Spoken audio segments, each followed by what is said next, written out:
Lei arriva da una assemblea politica, si può definire sì, così? oggi a Padova c'è stata una riunione, io credo molto importante, alla quale hanno partecipato Maurizio Gasparri, Maurizio Sacconi, Gaetano Quagliariello, molti deputati, assessori e consiglieri regionali del Popolo della Libertà del Veneto, per lanciare un'area politico-culturale che abbiamo chiamato neocom, neocomunitaria, cioè che ritiene che dentro l'alluvione della grande crisi la politica debba ritrovare se stessa non con i piccoli tatticismi, ma con una forte, scandita affermazione di valori.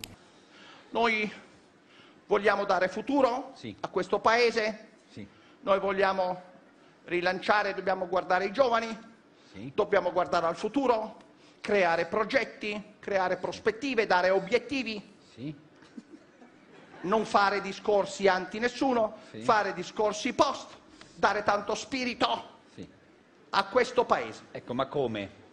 Noi ci richiamiamo ai grandi valori della tradizione nazionale, ai valori comunitari che hanno segnato l'esperienza del Veneto in tutti questi secoli. E che... Con tanto spirito, col volano dell'economia, dobbiamo guardare al futuro, guardare i nostri figli, cercare di rilanciare l'economia, guardando a progetti, obiettivi, futuro, spirito per questo Paese. Soprattutto di valori, di riferimenti, di fondamentali elementi di riconoscimento intorno a sé di una comunità. E quindi ricominciamo, anziché dal basso come molti fanno, dall'alto, da ciò che fonda un'esperienza politica. Dall'alto.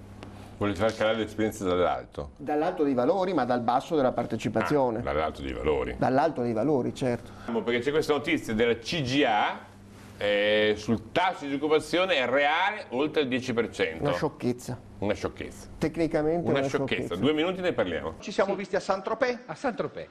E c'erano tutti. Tutti chi? C'era Diego. Diego chi? C'era Emma. C'era Giulia Sofia. Ma chi è sta Giulia Sofia? E c'era anche l'attore di Twilight. L'attore di Twilight? Ma di cosa dovevate parlare? La faccio ridere. Sì.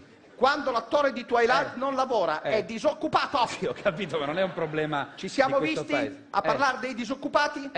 Non appena abbiamo visto la prima faccia del primo disoccupato, si è sentito un gridolino a Saint-Tropez, abbiamo aperto le tende che davano su una scogliera col mare, c'era Giulia Sofia con le tette di fuori che faceva sci nautico sui delfini. Ma non mi tocca, ma non potete faccio ridere. Non mi faccia ridere. Giulia Sofia, che fai? Che palle sti disoccupati? Ma lasciate la casa. Ha dato una testata a un tonno, l'ho ammazzato a 500 kg, carpacciata gigante. Ma lasciate la casa, Giulia. Quindi sono quelle notizie allarmistiche che trasformano la recessione che c'è in depressione che è micidiale. Quindi invito gli amici della CGA ad avere più sensibilità e più consapevolezza nel dare dati scientificamente disinvoltissimi.